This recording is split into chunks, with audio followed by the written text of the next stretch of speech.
Floods in Norway have left a mass of mangled infrastructure in their wake after several days of heavy rains.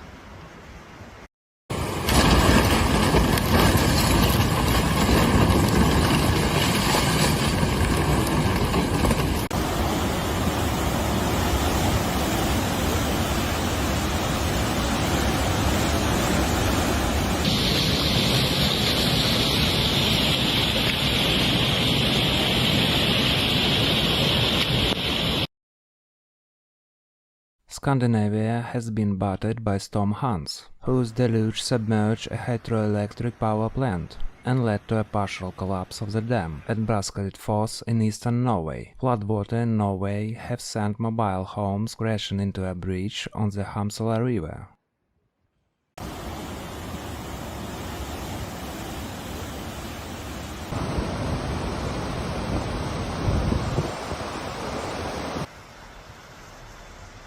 The breach in a part of the dam on Wednesday afternoon has since allowed water to flow downstream, and the reservoir is now draining. Floodgates at the facility failed to open automatically, after a grid failure caused generator to drop offline early Wednesday. That saw floodwater spill over the top of the dam into the station, causing major damage, the company said in the statement.